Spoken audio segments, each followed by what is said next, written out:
हमारे खुदावंद यीशु मसीह का फजल, खुदा की मोहब्बत और रूल कुदूस की शराकत आप सब के साथ होती रहे। सेक्शन 4 और 5 एक साथ हम मिलकर कहेंगे। ऐ तमाम कुदरत के खुदा, तेरे आगे सबके दिल का हाल खुला है। तुझे सबकी मुरादें मालूम हैं और तुझसे कोई भेद छिपा नहीं।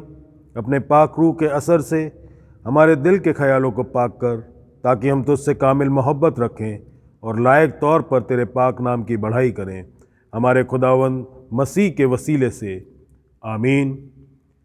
आलम बाला पर खुदा का जलाल और ज़मीन पर उसके लोगों में सुलह।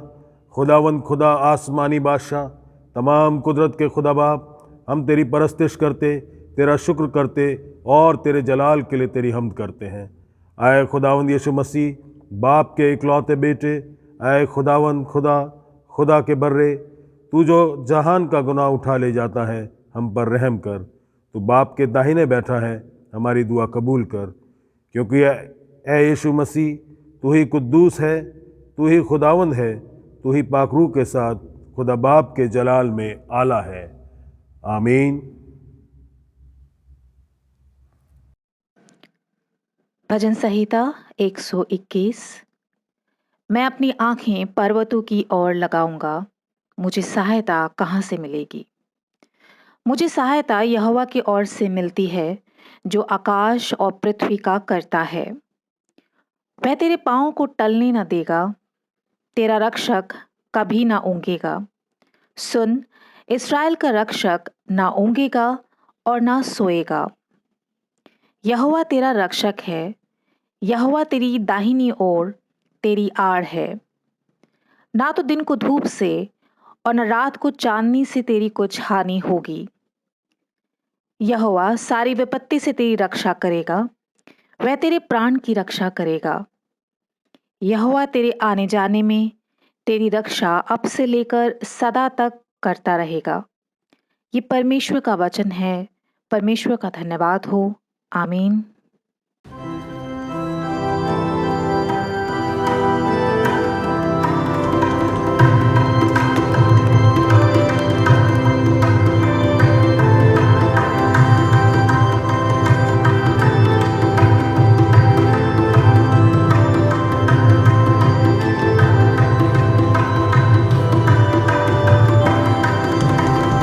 यीशु के पीछे मैं चलने लगा।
मरियम से लूका की इंजील उसका 12 बाब उसकी 4 आयत से 12 आयत तक।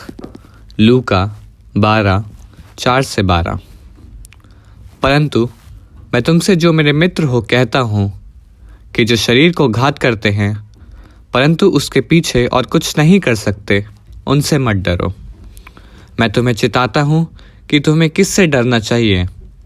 घात करने के बाद जिसको नरक में डालने का अधिकार है, उसी से डरो। वरन मैं तुमसे कहता हूँ, उसी से डरो। क्या 2 पैसे की 5 गौरैया नहीं बिकती? तो भी परमेश्वर उनमें से एक को भी नहीं भूलता। वरन तुम्हारे सर के सब बाल भी गिने हुए हैं। सो डरो नहीं, तुम बहुत गौरैयों से बढ़कर हो।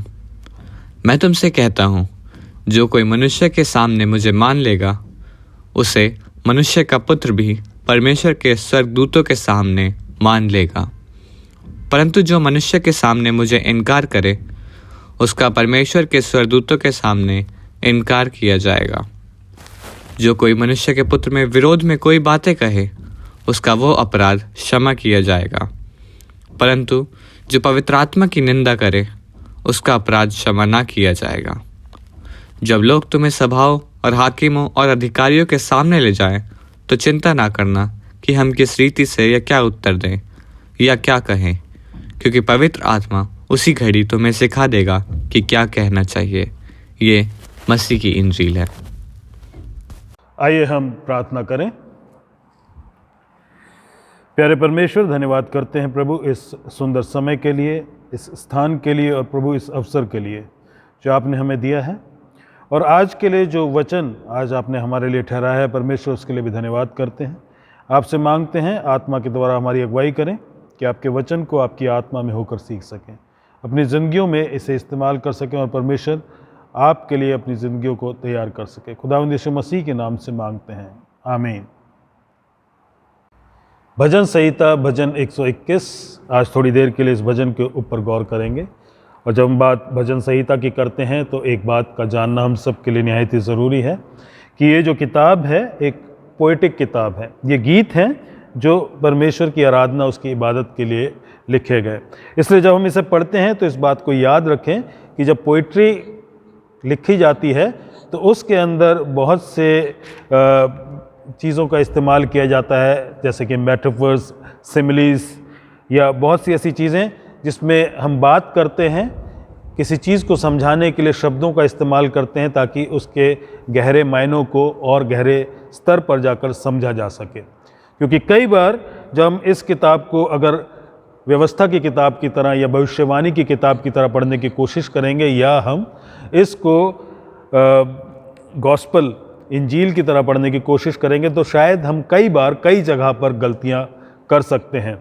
इसलिए इस बात को जान लें कि जब हम भजन संहिता की किताब को पढ़ रहे हैं तो हम ये ध्यान रखें कि जो इसके अंदर बातें लिखी गई हैं, कई वायदे जिसको हम अगर सरफेस लेवल पर देखें तो बड़े खूबसूरत हैं और बड़े अच्छे हैं, और अगर हम उनको लिटरल तरीके से लें और अपनी ज़िंदगी में अप्लाई करने की कोशिश करें तो कई बार वो हमारे लिए ठेस का कारण बन सकते हैं, हमारे ईमान को ठेस पहुंचा सकते हैं। उसके बावजूद भी ये बात जानना ज़रूरी है कि जो वायदे यहाँ पर लिखे गए हैं वो बिल्कुल मुकम्मल हैं, पूरे हैं और बिल्कुल सही हैं। तो उन वायदों को, उन बातों को किस तरीके से समझना या जानना है, आज कोशिश करेंगे कि इस भजन 121 में कुछ जो सैंपल की तरीके से हमारे सामने हैं, आज उसके ज़रिए इस बात को जानें। क्योंकि जब भजन संहिता को देखते हैं, भजन 121 को देखते हैं, तो इसके ऊपर एक टाइटल आता है जहाँ पर लिखा है यात्रा का गीत। और जब यात्रा का गीत यहाँ पर हम पढ़ते हैं तो इब्रानी भाषा में जो इसकी ट्रांसलेशन है, अंग्रेज़ी में उसको लिखा गया है the song of ascent. Ascent मतलब ऊपर चढ़ने वाले, वो गाने जो ऊपर चढ़ते वक्त गाए जाते थे। ऊपर चढ़ते वक्त क्यों गाए जाते थे? क्योंकि अगर साल में 3 बार ये यहूदी लोग जब मंदिर में आराधना करने के लिए अपने पर्व पर इकट्ठा हुआ करते थे, तो वो जब यरूशलेम में आया करते थे और उस मंदिर में जाने के लिए अपने आप को तैयार किया करते थे, तो उस मंदिर में पहुंचने के लिए यरूशलेम आने के समय उन्हें यरूशलेम में प्रवेश करने से पहले 3 दिशाओं से घाटियों में से होकर गुजरना पड़ता था। इससे पहले कि वो यरूशलेम की चढ़ाई पर चढ़ें, उस टेम्पल माउंट की चढ़ाई पर चढ़ें, उन्हें उन घाटियों में से होकर गुजरना पड़ता था।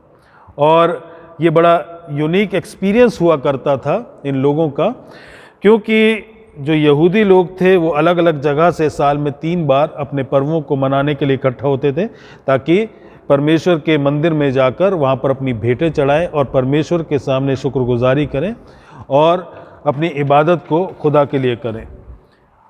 बड़ा यूनिक एक्सपीरियंस हुआ करता था उनके लिए। और ये जो अवसर हुआ करता था ये भी बड़ा यूनिक हुआ करता था, इबादत का अवसर और लोगों के साथ मिलकर इबादत करने का जो अवसर था, बड़ा यूनिक अवसर हुआ करता था। अपने घर से जब चलते थे, अकेले शुरुआत करते थे अलग अलग जगहों से, लेकिन जैसे जैसे यरूशलेम के नज़दीक पहुंचते थे, लोग मिलते जाते थे, भीड़ इकट्ठी होती जाती थी और यरूशलेम पहुंचते पहुंचते एक बहुत बड़ा हुजूम वहाँ पर हो जाता था और ये सब लोग मिलकर गीतों को गाते हुए परमेश्वर के भवन, परमेश्वर के मंदिर में जाया करते थे। अगर हम इसके लिटरेरी फॉर्म को देखें, जो लिखने का तरीका है, इस भजन को समझने की कोशिश करें तो सबसे बेहतरीन तरीका ये होगा कि इसके अंदर जो मेटाफर्स हैं, मेटाफर मतलब वो बातें जो समझाने के लिए इसको लिखा गया, इसके शब्दों को गहराई से जानने के लिए, तो हम देख सकते हैं कि यहाँ पर 3 मेटाफर्स हमें दिखाई देते हैं। एक मेटाफर तो वो है जो हम कह सकते हैं कि एक सफ़र है, एक जर्नी है जिसको लोग कर रहे हैं और ये फिज़िकल जर्नी है। ये जो मेटाफर है फिज़िकल जर्नी का है, जिसमें हम देखते हैं कि एक इंसान अपने घर से निकला इबादत के लिए, एक यहूदी, और उसने अपने घर से निकलने के बाद से मंदिर पहुंचना, वहाँ पे इबादत करना और वहाँ से वापस जाने के लिए जितने दिन उसे लगने हैं उन सब के लिए अपने प्रोविजंस का उसने इंतज़ाम करना है और अपनी इस फिज़िकल जर्नी के लिए उसे एक तैयारी करनी है। इसका एक अनुभव है। उसके बाद दूसरा मेटाफर हम देखते हैं कि यहाँ पर ये जो लोग हैं इस जगह पर परमेश्वर की इबादत, उसकी आराधना करने के लिए जा रहे हैं और जब वो इबादत करने के लिए जा रहे हैं तो उन्हें इस बात को समझना है। इस मेटाफर में हम देखते हैं कि उन्हें घाटी से होकर निकलकर उस मंदिर की तरफ जाना है और जब वो इस घाटी में है तो वो इस बात को जानते हैं कि वो परमेश्वर के उस मंदिर को देख रहे हैं और उसके लिए वो कहते हैं कि अपनी आंखें पर्वतों की ओर लगाऊंगा। वो इस वक्त घाटी में है और उन्हें ऊपर जाना है, वो भी ऊपर नहीं है। इसका मतलब गहरे तरीके से देखें, वो अपने गुनाह की उस खाई में हैं, अपने पापों की उस घाटी में, जहाँ से होकर उन्हें परमेश्वर तक पहुंचकर उसकी इबादत को करना है। और ये ऐसा इसलिए भी है कि जब हम इबादत करते हैं तो हम परमेश्वर के लिए ऊपर उठाए जाते हैं अपनी इबादत में और एक ऊंचे स्तर पर पहुंचते हैं।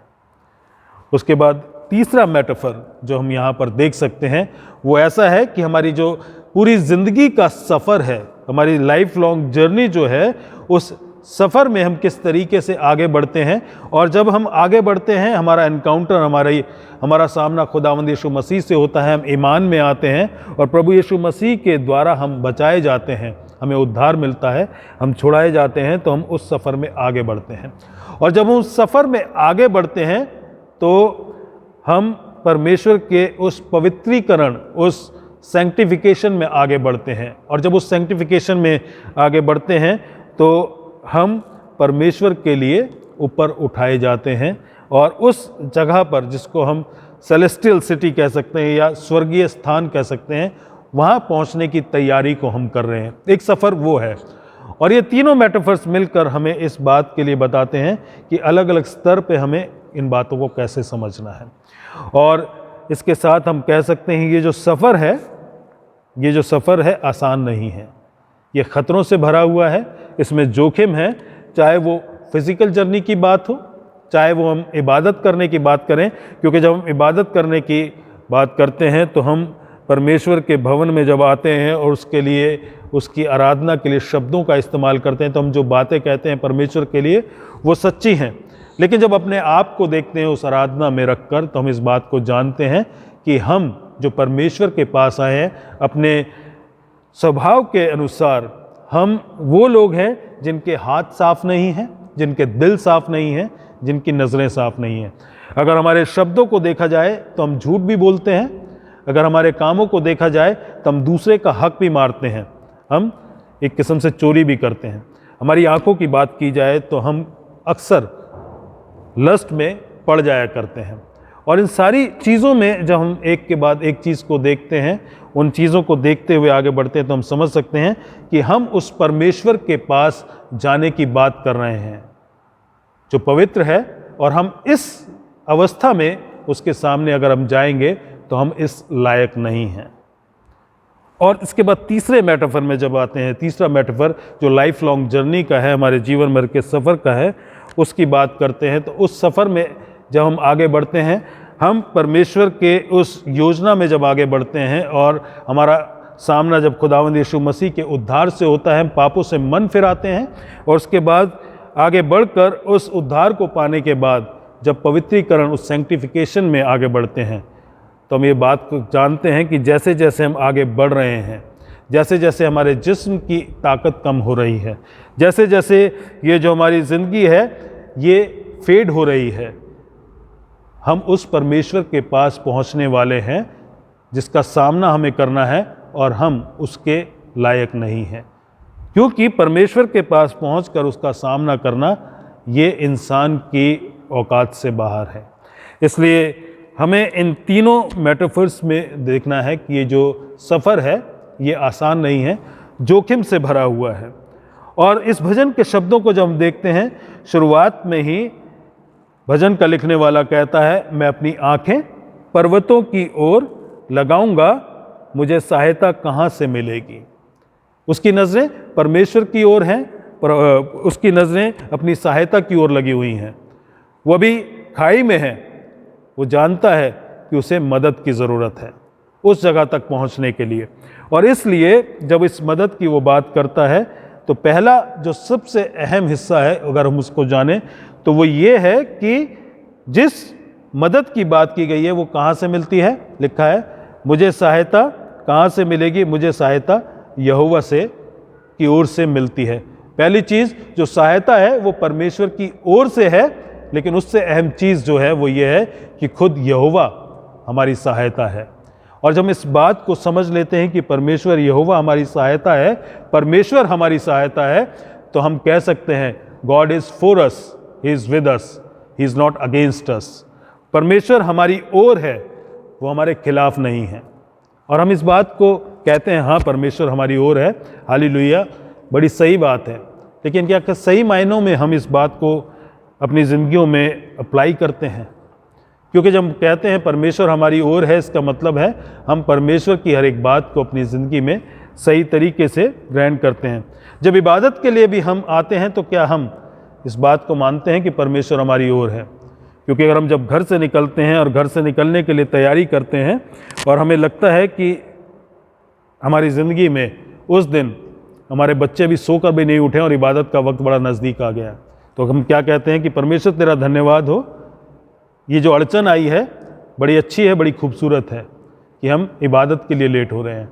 या पति पत्नी को या पति पत्नी को देर से तैयार होने के लिए बड़ा खुशी के साथ कॉम्प्लीमेंट करता है कि परमेश्वर तेरा धन्यवाद हो कि मेरा स्पाउस अभी तक तैयार नहीं है, मुझे इबादत के लिए जाना है। या रास्ते में ट्रैफिक की अड़चनें हो या पार्किंग की अड़चन हो, हम वहाँ पर किस तरीके से बिहेव करते हैं? क्या हम ये कहते हैं कि परमेश्वर सब कुछ तूने बड़ा अच्छा किया, सारी अड़चनें जो आई बड़ी अच्छी थी? या हम फाइनल मेटाफर की तरफ जब बढ़ते हैं, जो मेटाफर ये है कि हमारी ज़िंदगी भर का सफ़र, जब उसकी बात करते हैं, हम क्या कहते हैं? जब परमेश्वर के इस दिए हुए ज़िंदगी के सफ़र में हम आगे बढ़ रहे हैं, हमारी ज़िंदगियों में जब परमेश्वर कुछ परेशानियों को आने देते हैं, कुछ मुश्किलें आती हैं, तो वो किस बात के लिए होती हैं? क्योंकि खुदावंद जब हमारी ज़िंदगी में कुछ परेशानियों को आने देते हैं, इसका मतलब ये है ही इज़ चिसलिंग अवे, वो हमारी ज़िंदगी को तराश रहा है, हमारी ज़िंदगी को और बेहतर बनाने की कोशिश कर रहा है, हमें इसलिए तैयार कर रहा है कि हम उसके औजारों से उन मुसीबतों और परेशानियों के ज़रिए और बेहतर इंसान बनते जाएं। क्योंकि वो हमें अपनी सूरत में ढालना चाहता है, और सूरत में ढालने के लिए वो इन परेशानियों को हमारी ज़िंदगी में आने देता है ताकि हम मैच्योर हो सकें। लेकिन उस वक्त हम क्या कहते हैं? परमेश्वर मैं तो तुझसे मोहब्बत करता हूँ, परमेश्वर मैं तो तेरी खिदमत करना चाहता हूँ, परमेश्वर मैं तो तेरा बना रहना चाहता हूँ, लेकिन फिर ये सारी अड़चनें मेरी ज़िंदगी में क्यों आ रही हैं? आर यू फॉर मी और आर यू अगेंस्ट मी? क्या तू मेरे साथ है या मेरे खिलाफत में है? हम अक्सर इस बात को अपनी ज़िंदगियों में शायद ऊंचे शब्दों में तो नहीं कहते हैं, लेकिन दिल में कई बार हम इस बात को कहते हैं, you are not with us, you are against us. ये सारी परेशानियाँ हमारी ज़िंदगी में क्यों आ रही हैं? वो चीज़ें जिनकी हम डिज़ायर करते हैं वो हमें क्यों नहीं मिल रही हैं? वो बातें जिसके लिए हम प्रार्थना करते हैं वो हमारी ज़िंदगी में क्यों नहीं हो रही हैं? और इसलिए हम परमेश्वर के बारे में कई बार ये सोचते हैं कि he is not with us, he is against us. और ये बात हमें जानना ज़रूरी है कि परमेश्वर हमारे विरोध में नहीं है। आगे हम इस बात को देख सकते हैं, लेकिन उससे पहले हम ये भी जान लें कि वो कहता है मुझे सहायता कहाँ से मिलेगी? मुझे सहायता यहोवा से मिलती है जो आकाश और पृथ्वी का करता है, the maker of heaven and earth. मेरी सहायता कहाँ से आती है? उस परमेश्वर से जिसने सब चीज़ों की सृष्टि की है, आकाश और पृथ्वी की सृष्टि की है। इसका मतलब जब भी हम अपनी सहायता के लिए, अपने प्रोविजंस के लिए, अपनी ज़िंदगी की सारी ज़रूरतों के लिए किसी ऐसी चीज़ पर भरोसा करते हैं जो परमेश्वर नहीं है, जो परमेश्वर के द्वारा बनाई गई चीज़ है, हम किसी इन्फीरियर चीज़ के साथ कंप्रोमाइज़ करने के लिए तैयार हैं। हमारा जो समझौता है वो इन्फीरियरिटी के साथ होने के लिए तैयार है, क्योंकि हम परमेश्वर को छोड़कर परमेश्वर की सृष्टि पर जो उसने बनाया है उस पर ज़्यादा भरोसा करने लगते हैं। क्योंकि अगर हम रोमियो की पुस्तक देखें, वहाँ पर भी सबसे बड़ा गुनाह उसके पहले अध्याय में जो है वो यही है कि हम परमेश्वर की सृष्टि से, उसकी क्रिएशन, उसके क्रीचर से ज़्यादा मुतासिर हो जाते हैं, उसकी इबादत करने लगते हैं, उस सृष्टिकर्ता को छोड़कर जिसने उन सब चीज़ों को बनाया है। अजीज़ों, बहुत अहम है कि हम इस बात को समझ लें कि हमारी सहायता कहाँ से आती है। परमेश्वर खुद हमारी सहायता है। He is with us. वो हमें बेहतर बना रहा है। परमेश्वर हमें अपने बेटे की सूरत में ढाल रहा है, और इसके साथ साथ परमेश्वर सबसे बेहतरीन ऑप्शन है हमारी सहायता का। हमें किसी इन्फीरियर चीज़ के साथ कंप्रोमाइज़ करने की ज़रूरत नहीं है। और ये सहायता वो क्यों करना चाहता है? वो हमारी ये सहायता क्यों करना चाहता है? उसका रीज़न क्या है? तीसरे और चौथे पद में हम देखते हैं वो हमारी सहायता क्यों करता है। वो तेरे पाँवों को टलने ना देगा, तेरा रक्षक कभी ना ऊँगेगा। सुन, इज़राइल का रक्षक ना ऊँगेगा और ना सोएगा। यहाँ पे पैरेललिज्म दिखता है। कुछ चीज़ें हमें दिखती हैं कि रिपीट हो रही हैं, लेकिन बहुत ख़ास हैं, इनका मकसद है। उस मकसद को हम इस तरीके से देख सकते हैं कि वहाँ लिखा है कि वो तेरे पाँव को टलने ना देगा, तेरा रक्षक। यहाँ पर तेरा एक इंडिविजुअल की बात की गई, तेरा रक्षक कभी ना ऊँगेगा। सुन, इज़राइल का रक्षक ना ऊँगेगा ना सोएगा। हम क्या सोचते हैं कि हम जो हैं बड़े यूनिक हैं, हम बड़े स्पेशल हैं, इसलिए परमेश्वर हमारी रक्षा करता है, हमारी हिफाजत करता है, वो हमसे मोहब्बत करता है, हमारा ख्याल रखता है। क्योंकि हमारे बिना तो वो शायद अपने इस यूनिवर्स को इमेजिन भी नहीं कर सकता, क्योंकि हम इतने खास हैं। और हम इस बात से अपने आप को बड़ा स्पेशल दर्जा देने की कोशिश करते हैं। लेकिन अगर हम अपने खास होने का दावा करते हैं तो हमारे लिए जानना ज़रूरी है कि हम खास नहीं है। खास परमेश्वर है। परमेश्वर खास से ज़्यादा है, क्योंकि वो परमेश्वर है, और हम कभी भी खास नहीं हो सकते। हमारी खासियत सिर्फ एक चीज़ से आती है, हमारी यूनिकनेस सिर्फ एक चीज़ से आती है जिस बात में हम यूनिक हो सकते हैं। क्योंकि जब परमेश्वर ने आदम और हव्वा को बनाया, बड़े परफेक्ट थे, परफेक्ट कंडीशंस में थे, बेदाग थे, कोई गुनाह उनकी ज़िंदगी में नहीं था। लेकिन उसके बाद जब गुनाह आया, उनकी यूनिकनेस जो बेदाग और स्पेशल होने की थी वहाँ पर ख़त्म हो गई। लेकिन उसके बाद गुनाह बढ़ता गया, और बढ़ते बढ़ते बहुत ज़्यादा बढ़ गया। और अब अगर हमारी कोई यूनिकनेस है तो हमारी यूनिकनेस इस वजह से कि हमारी ज़िंदगी में गुनाह बहुत बढ़ चुका है, चीज़ें बद से बदतर हो चुकी हैं। हम अगर यूनिक हैं तो अपने गुनाहों की वजह से, कि हमारी ज़िंदगी के गुनाह कई बार हमारे लिए हमें यूनिक बनाते हैं। हम परमेश्वर की नज़रों में स्पेशल इसलिए नहीं है कि हम बहुत ख़ास हैं, हम इसलिए स्पेशल हैं क्योंकि उसने हमें अपने बेटे की सूरत में ढालने के लिए बनाया। उसने अपने इमेज में हमें क्रिएट किया है, और इसलिए हम इस बात को जानें कि हमारी यूनिकनेस कहाँ से आती है। अगर हम अपनी यूनिकनेस को अपने दर्जे से देखने की कोशिश करते हैं तो वो हमें पफ करती है, लेकिन अगर हम परमेश्वर के उस योजना को देखें कि उसने हमें अपनी सूरत में बनाया है और अपने बेटे की सूरत में ढालते हुए लगातार हमें तैयार कर रहा है, हमें तराश रहा है, तो हम उसकी यूनिकनेस को समझ सकते हैं। लेकिन हमारे बचाए जाने का, हमारी हिफाजत का जो पहलू है वो इससे ज़्यादा गहरा है, क्योंकि अगर हम इसे दोबारा से देखें, वो तेरे पाँव को टलने ना देगा, तेरा रक्षक कभी ना ऊँगेगा। सुन, इज़राइल का रक्षक ना ऊँगेगा ना सोएगा। तो इसके लिए हम कह सकते हैं कि इज़राइल की बात की जा रही है। वो हमारी रक्षा क्यों करेगा, वो हमें सहायता क्यों देगा?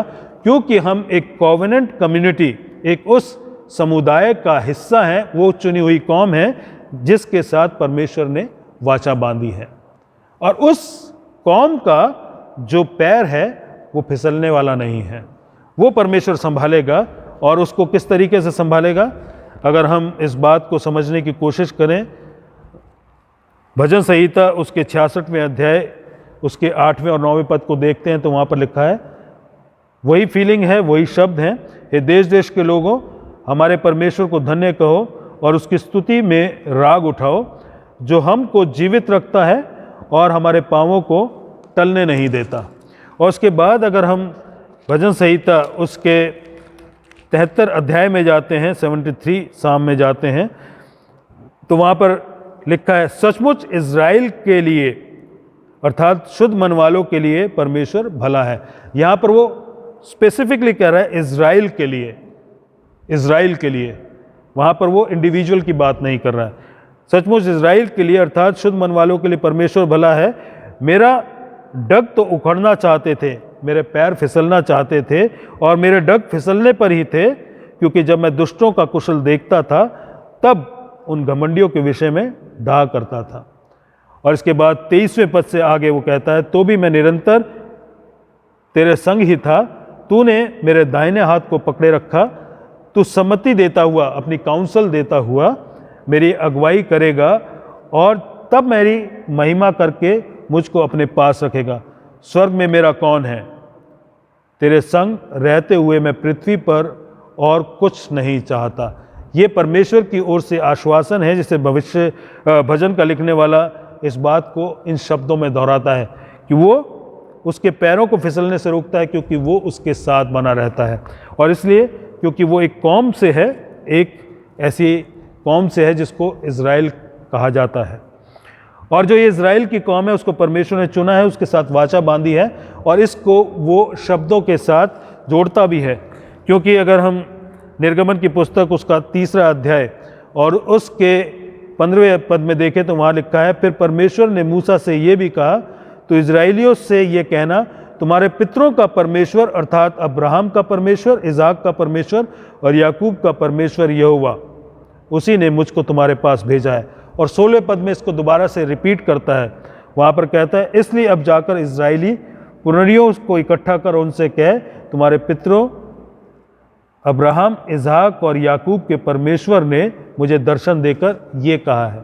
पुराने नियम के समय से उस इज़राइल कौम की जो फाउंडेशन बुनियाद है, उनके जो पैट्रियार्क्स, उनके जो पितृ हैं, उनकी बात करता है कि उनके साथ वाचा बांधी गई और एक कोवेनेंट कम्युनिटी का स्थापना की गई, और वो कम्युनिटी जो इज़राइल है उसके साथ परमेश्वर इस बात को करता है कि उसको वो कभी टलने नहीं देगा, उसको फिसलने नहीं देगा, और उसके साथ अपनी वाचा को हमेशा पूरा करेगा, और उसके साथ किए हुए वायदों को वो पूरा करेगा। और ये हमारे साथ क्यों पूरा होता है कि अगर हम नए नियम में जाते हैं और वहाँ पर प्रेरितों के काम उसके 3रे अध्याय और उसके 23वें पद को जब हम देखते हैं तो वहाँ पर 13वें पद को जब हम देखते हैं तो वहाँ पर लिखा है, अब्राहम और इज़हाक और याकूब के परमेश्वर, हमारे बाप दादों के परमेश्वर ने अपने सेवक यीशु की महिमा की, जिसे तुमने पकड़वाया, और जब पिलातुस ने उसे छोड़ देने का विचार किया, तुमने उसके सामने उसका इनकार किया। तुमने उस पवित्र और धर्मी का इनकार किया और विनती की कि हत्यारे को तुम्हारे लिए छोड़ दिया जाए। यहाँ पर उसी खुदावंद यीशु मसीह का जो उद्धार के लिए हम सब का आधार बना, उसको नई वाचा के लोगों के साथ जोड़ा जा रहा है, जो हमें नए नियम की इस किताब में मिलता है। हम कह सकते हैं कि खुदावंद हमें क्यों बचाना चाहता है, हमें क्यों संभालेगा, क्यों रक्षा देगा, क्योंकि हम उसकी चुनी हुई कौम का हिस्सा हैं। हम उस कौम का हिस्सा हैं जिसे आज चर्च कहलाया जाता है। और वो हमारी रक्षा इसलिए नहीं करता कि हम स्पेशल हैं, उसे अपने चर्च को, अपनी दुल्हन, अपनी ब्राइड को संभालना है, उसको रक्षा देनी है और उसको सहायता देनी है। इसलिए वो अपनी इस कौम को संभालते हुए आगे लेकर चलता है। और ये जो वचन है जिसको हम पढ़ते हैं, ये इसका नेचर क्या है, इसका स्वभाव क्या है, 5वें और 6ठे पद में हमें देखने को मिलता है। यहोवा तेरा रक्षक है, यहोवा तेरी दाहिनी और तेरी आड़ है, ना तो दिन की धूप से और ना रात को चांदनी से तुझे कुछ हानि होगी। ये जो शब्द हैं, ये वो वायदा है जिसके लिए हम कई बार गलती कर बैठते हैं कि ये वायदा हमारे साथ किस लिए किया गया है। इसका क्या मतलब है कि ना तो दिन को धूप से ना रात को चांदनी से हमें कोई हानि होगी। जो भी यात्रा कर रहा है, क्या उसके लिए ये वायदा है कि कभी उसे लू नहीं लगेगी, उसे सनबर्न नहीं होगा, या रात को ठंड के मौसम में उसे कभी सर्दी नहीं लगेगी, उसे सर्दी का कोई प्रभाव नहीं होगा। अजीज़ों, इसको एक बार फिर उन्हीं 3 मेटाफर्स में देखने की ज़रूरत है। पहला मेटाफर जो फिज़िकल जर्नी है, उसमें जब इज़राइल का एक इंसान, एक यहूदी अपने उस पर्व को मनाने के लिए मंदिर की ओर बढ़ेगा, दिन के समय में परमेश्वर उसकी ज़रूरतों को पूरा करेगा ताकि वो मंदिर तक पहुंच सके। इसका ये मतलब बिल्कुल नहीं है कि उसको दिन में या रात में कोई तकलीफ़ नहीं होगी, किसी तकलीफ़ का सामना नहीं करना पड़ेगा। दूसरे मेटाफर में जब हम जाते हैं, जब वो इबादत करने के लिए पहुंचेगा, उस इबादत में पहुंचने के लिए परमेश्वर कभी भी उन चीज़ों को जो रुकावट डाल रही है उसकी इबादत में पूरा नहीं होने देगा, क्योंकि परमेश्वर चाहते हैं कि उसके लोग जो सच्चाई से, उसकी जो पूरी कलीसिया है उसके पास आती है, इबादत करना चाहती है, वो इबादत करें। लेकिन तीसरे मेटाफर को जो सबसे ज़्यादा इम्पॉर्टेंट है, वहाँ पर हम रख के देख सकते हैं, क्योंकि उस मेटाफर में ये जो बातें लिखी गई हैं, ना तो दिन को धूप से ना रात को चांदनी से, हमारे ज़िंदगी भर का जो सफ़र है, जो उस सेलेस्टियल सिटी की तरफ जा रहा है, उस स्वर्गीय स्थान की तरफ जा रहा है, उसमें किस तरीके से अप्लाई किया जा सकता है। यहाँ पर हम देखते हैं कि ये जो शब्द हैं वो कैसे पूरे होंगे, क्योंकि ये जो बातें हैं ये उस बात को प्रदर्शित करती हैं, ना तो दिन का धूप ना रात की चांदनी, जो हमारी ज़िंदगी भर में जो परेशानियां, मुसीबतें, तकलीफ़ें हैं, उन सब को मेटाफर के तरीके से हमारे सामने रखती हैं। और अगर हम इस मेटाफर को समझ जाते हैं तो हमारे लिए इस भजन संहिता को समझना और उसमें लिखी हुई इस बात को, इस भजन के अंदर जो लिखी गई हैं, आसान हो जाता है, सही हो जाता है।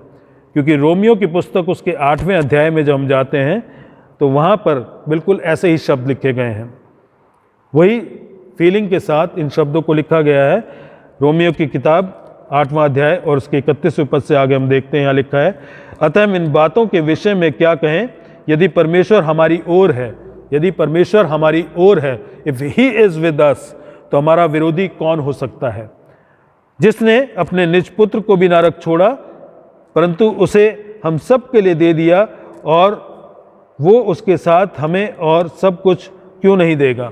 परमेश्वर के चुने हुए पर दोष कौन लगाएगा, परमेश्वर ही है जो उनको धर्मी ठहराने वाला है।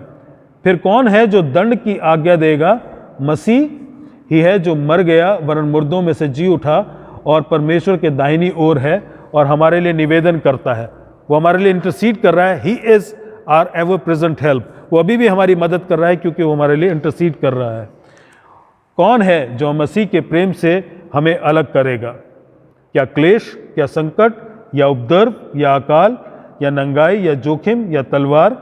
जैसा लिखा है, हम तेरे लिए दिन भर घात किए जाते हैं, हम वध होने वाली भेड़ों के समान गिने गए हैं। परंतु इन बातों में से हम उसके द्वारा जिसने हमसे प्रेम किया है जयवंत से भी बढ़कर, we are more than conquerors. क्योंकि मैं निश्चय जानता हूँ, दिस इज डेफिनेट, ना तो मृत्यु, ना जीवन, ना स्वर्गदूत, ना प्रधानताएं, ना वर्तमान, ना भविष्य, ना सामर्थ्य, ना ऊंचाई, ना गहराई और ना कोई सृष्टि पर में हमें परमेश्वर के प्रेम से जो हमारे प्रभु यीशु मसीह में है अलग कर सकेगी। कोई भी चीज़ हमें परमेश्वर से अलग नहीं कर सकती। जब हम पूरे कलीसिया के तौर में उस कॉवेनेंट कम्युनिटी के तरीके से परमेश्वर के नज़दीक आते हैं तो कोई भी चीज़ हमें परमेश्वर से अलग नहीं कर सकती है। हम परमेश्वर की आराधना करने के लिए, उस सेलेस्टियल सिटी तक पहुंचने के लिए और परमेश्वर के उस जगह पर पहुंचकर उसकी इबादत करने के लिए अपने आप को तैयार पाएंगे अपने फाइनल डेस्टिनेशन के लिए। लेकिन इन शब्दों के बीच में एक चीज़ है जो लिखी गई है। 36वें पद में हम देखते हैं, तेरे लिए हम दिन रात घात किए जाते हैं, हम वध होने वाली भेड़ों के समान गिने जाते हैं। अगर परमेश्वर हमारी ओर है, परमेश्वर हमारे साथ है, हमारा विरोधी कौन हो सकता है? तो हम किस तरीके से वध किए जाते हैं, किस तरीके से हम घात किए जाते हैं।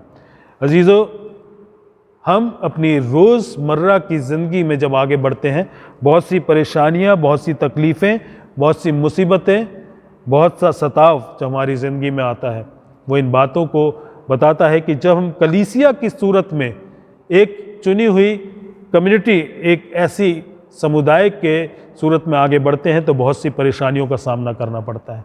और परमेश्वर अपनी कलीसिया को इन सारी परेशानियों में से निकालता हुआ, उसे तराशता हुआ, उसे बेहतर बनाता हुआ अपने पास आने देगा। और जितने लोग उसके लिए वध किए जाएंगे, घात किए जाएंगे, जो उसके लिए सताव सहेंगे, वही उसके लिए उसके उस जर्नी को पूरा करने के लिए पूरे मायनों में क्वालिफाई करते हैं। और इसीलिए खुदावंद ये भजन हमारे लिए लिखता है, क्योंकि ये एक दिन की बात नहीं है, एक छोटी जर्नी या एक ऐसी इबादत की बात नहीं है कि हम गिरजा गए और वापस आगे उस जर्नी में हमें तकलीफ नहीं होगी। क्योंकि यहाँ पर लिखा है, यहोवा तेरे जाने और आने में, 7वें पद में लिखा है, यहोवा सारी विपत्ति से, हर विपत्ति से, सिर्फ धूप या छांव की बात नहीं है या ठंड की बात नहीं है, हर विपत्ति से तेरी रक्षा करेगा, वो तेरे प्राण की रक्षा करेगा। यहोवा तेरे आने जाने में तेरी रक्षा अब से लेकर सदा तक करेगा। इट इज़ अबाउट इटर्निटी, हमेशा के लिए है। और ये सिर्फ धूप या ठंड की बात नहीं है, गर्मी या सर्दी की बात नहीं है, हर विपत्ति से, हर सताव से तुझे बचाएगा।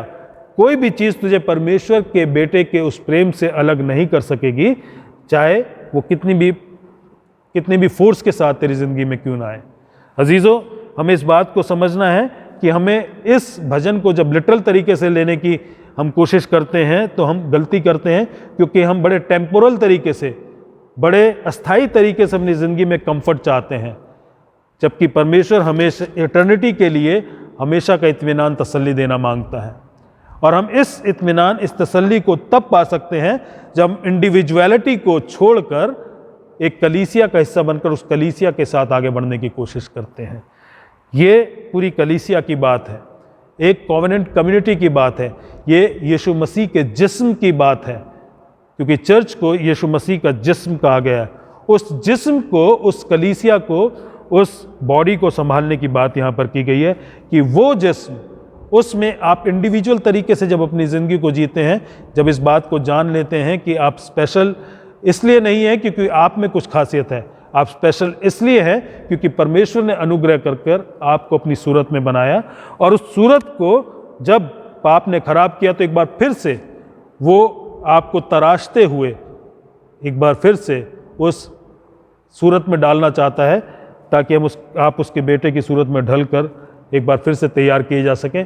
और जब ये सारे इंडिविजुअल्स एक कलीसिया की सूरत में मिलते हैं और वहाँ पर सारी परेशानियों का सामना करते हुए आगे बढ़ते हैं, तब परमेश्वर की महिमा को पूरा किया जाता है।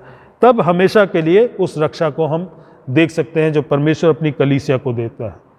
जब भी सताव होता है कलीसिया बढ़ती है, जब भी सताव होता है कलीसिया आगे की तरफ अग्रसर होती है। परमेश्वर चाहते हैं कि हम उसी तरीके से आगे बढ़ते रहें, ताकि उस कलीसिया में हम उस जिस्म में, जो कि खुदावंद यीशु मसीह का जिस्म है, जब आगे बढ़ें तो इंडिविजुअल तरीके से भी हम उस सेलेस्टियल सिटी में पहुंच सकें, उस कलीसिया के हिस्से बने रहने के बावजूद, उस कलीसिया के हिस्से बने रहने के साथ, ताकि हम परमेश्वर के उस राज्य में शामिल हो सकें। अजीज़ों, ये भजन सहायता की बात करता है, ये भजन रक्षा की बात करता है। ये भजन एक एश्योरेंस हमें देता है कि हम किस तरीके से परमेश्वर के साथ हमेशा सुकूनत करने पाएंगे और हमेशा हम उससे उस हिफाजत, उस खुशी, उस तसल्ली को पाने वाले हो सके। खुदावन हमें भजनों इन शब्दों के द्वारा जो हमें सिखाना चाहते हैं, हम बेहतर तरीके से, गहरे तरीके से सीख सकें, मनन कर सकें। और जब भजन संहिता को पढ़ते हैं तो इस बात को जानें कि हम इसके लिटरेरी फॉर्म को जानते हुए उस बात को जान लें कि परमेश्वर कुछ गहरी बातें हैं जो इन भजनों के द्वारा हमारे साथ पूरा करना चाहते हैं। कुछ वायदे हैं जिनको बहुत गहरे स्तर पर हमारे साथ पूरा करना चाहते हैं।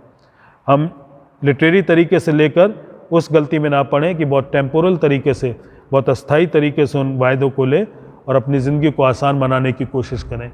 परमेश्वर चाहते हैं कि हम ज़िंदगी की सारी परेशानियों के बावजूद भी हम उस कलीसिया का हिस्सा बना रहें और हम उसकी खिदमत में लगातार आगे बढ़ते रहें।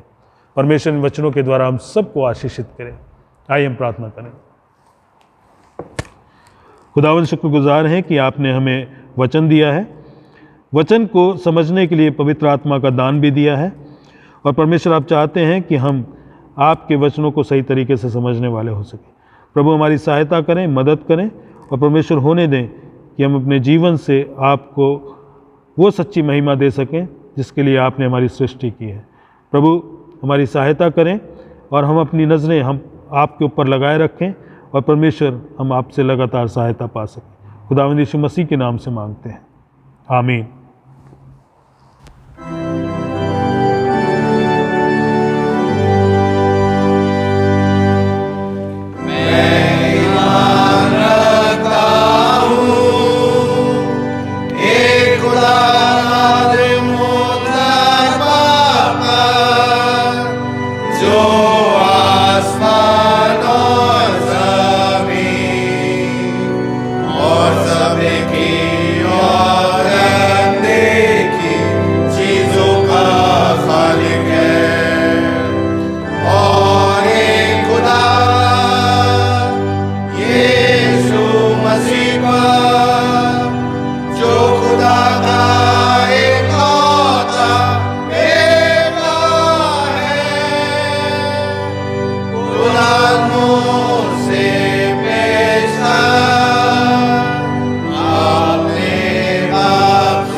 सुबह की इबादत में मैं एक बार फिर से आप सबका स्वागत करता हूं। परमेश्वर आप सबको आशीषित करे। दोबारा से एक बार फिर हम ऑनलाइन सर्विसेज को जारी रख रहे हैं। बीच में एक दो हफ्ते के लिए रुकावट आई थी, लेकिन परमेश्वर की इच्छा होगी तो हम इन ऑनलाइन सर्विसेज को करते रहेंगे और ये भी प्रार्थना करते रहेंगे कि सामान्य तरीके से हम गिरजाघरों में प्रार्थना के लिए इकट्ठा हो सकें। एक बार फिर से माहौल बीमारी का बहुत फैल रहा है। हम बहुत ज़्यादा एंग्जाइटी में भी हैं, बहुत ज़्यादा लोग परेशान भी हैं। बीमारी बहुत घरों तक पहुंच रही है, बहुत नज़दीक हमारे पहुंच चुकी है, चारों तरफ है। हमें मौत की खबरें भी मिल रहे हैं और बड़ा दुख का भी माहौल हमारे आसपास है। इसलिए ज़रूरी है कि हम अपने आप को सुरक्षित रखें।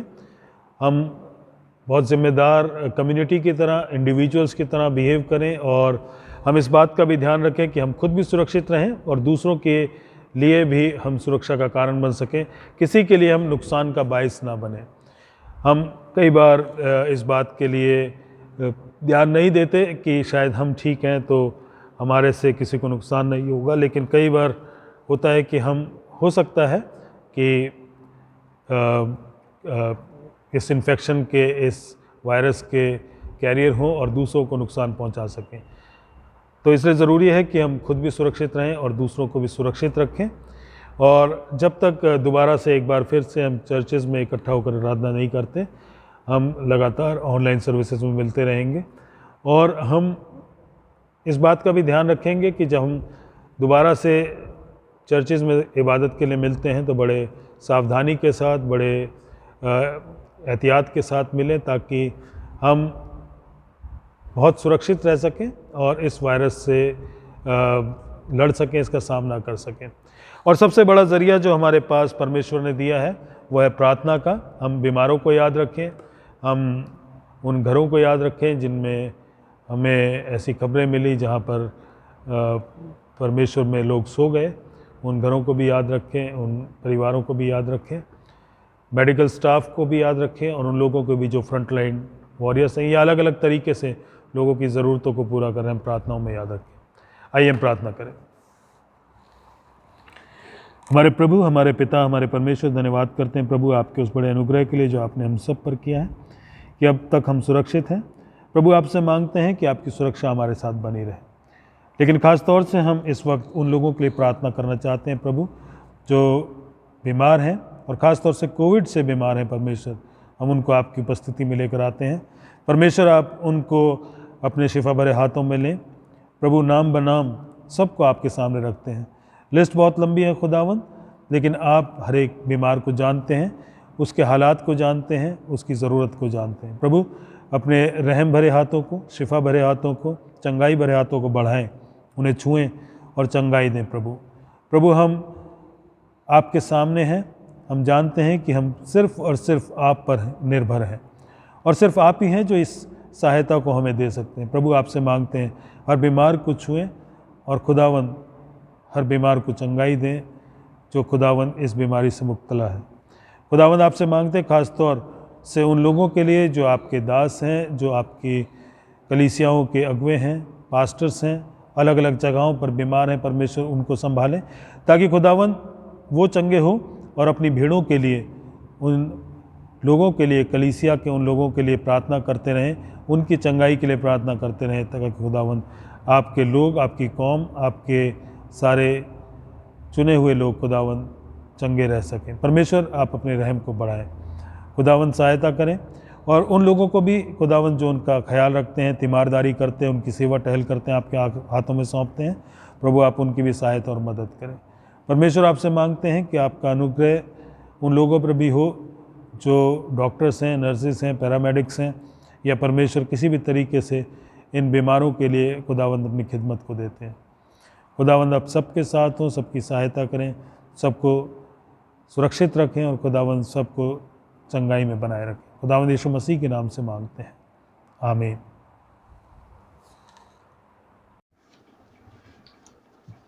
आइए हम सब इंसानों के लिए दुआ करें और अपनी दुआओं को खुदावंद यीशु मसीह की दानी सिफारिश के साथ पेश करें।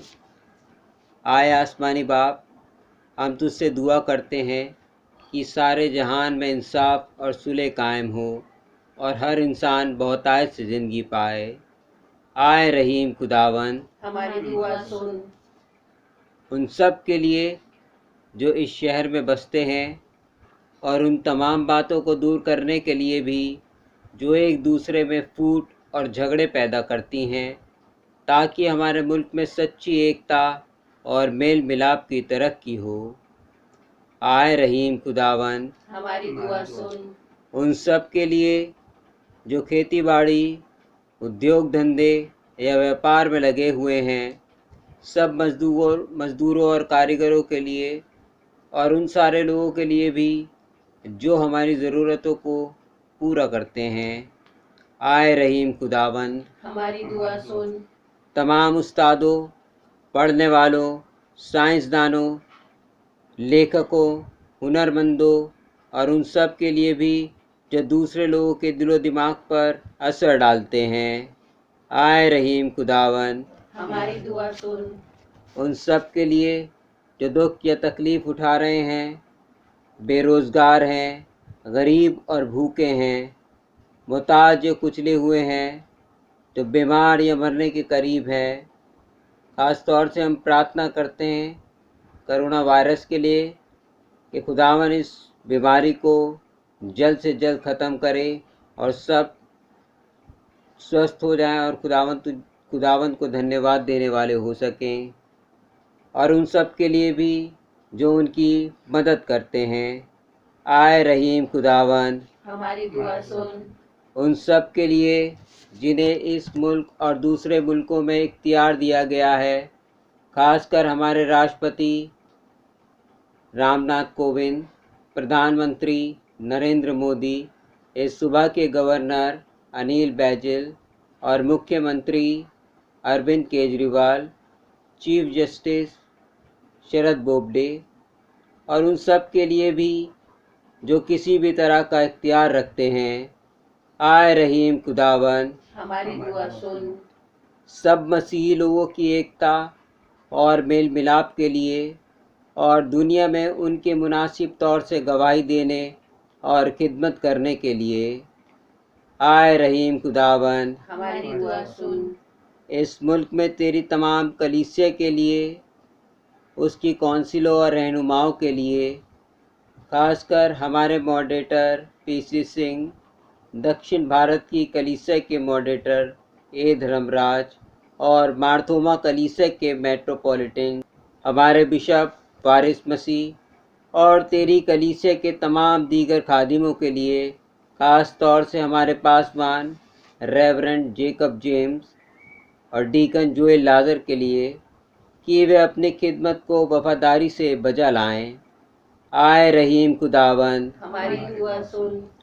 ये बख्श कि तेरे उन तमाम लोगों के साथ जिन्होंने वफादारी से इस दुनिया में तेरी खिदमत की है, हम भी तेरी बादशाही की अब्दी खुशी में शरीक हों। आए रहीम खुदावन, हमारी दुआ सुन। आए आसमानी बाप, अपनी बादशाही जल्ला और हमारी इन दुआओं को कबूल फरमा जो हम तेरे बेटे और अपने खुदावंद और मुंजी यीशु मसीह के नाम के वसीले से पेश करते हैं। आमीन।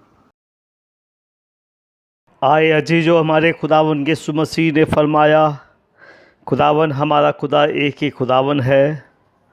तो खुदावन अपने खुदा से अपने सारे दिल और अपनी सारी जान और अपनी सारी अकल और अपनी सारी ताकत से मोहब्बत रख।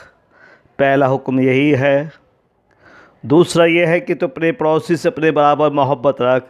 इनसे बड़ा और कोई हुक्म नहीं। खुदा ने दुनिया से ऐसी मोहब्बत रखी कि उसने अपना इकलौता बेटा यीशु मसीह बख्श दिया कि हमें गुनाहों से बचाए, आसमान में हमारे लिए सिफारिश करे और हमें हमेशा की ज़िंदगी को पहुँचाए। इसलिए आइए हम तौबा ईमान के साथ अपने गुनाहों का इकरार करें।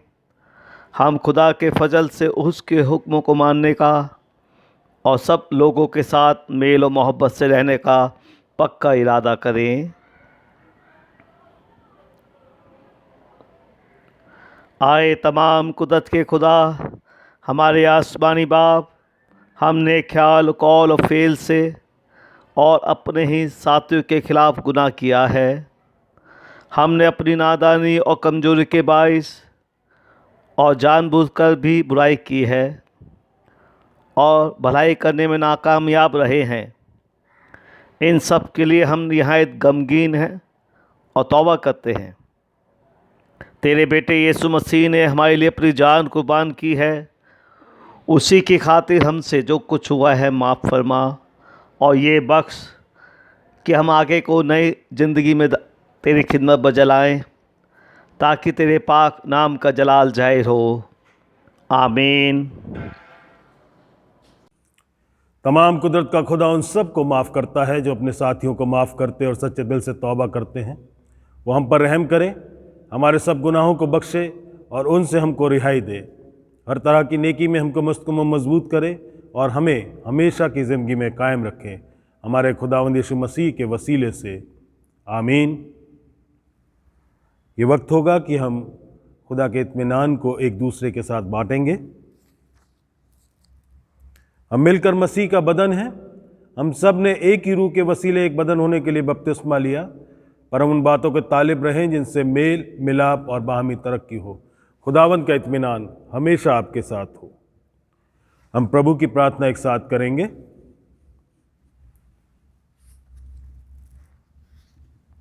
ऐ हमारे बाप, तू जो आसमान पर है, तेरा नाम पाक माना जाए, तेरी बादशाहत आए, तेरी मर्ज़ी जैसे आसमान पर पूरी होती है ज़मीन पर भी हो।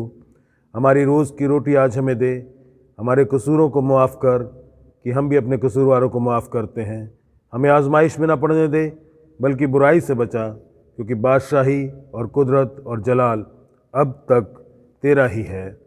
आमीन। खुदा का इत्मीनान जो समझ से बिल्कुल बाहर है, वो तुम्हारे दिलों और ख़यालों को खुदा और उसके बेटे हमारे खुदावंद यीशु मसीह की पहचान और मोहब्बत में महफूज रखे। और खुदा कादिर मुतलक बाप, बेटे और रूल कुदूस की बरकत तुम पर हो और तुम्हारे साथ हमेशा रहे। आमीन।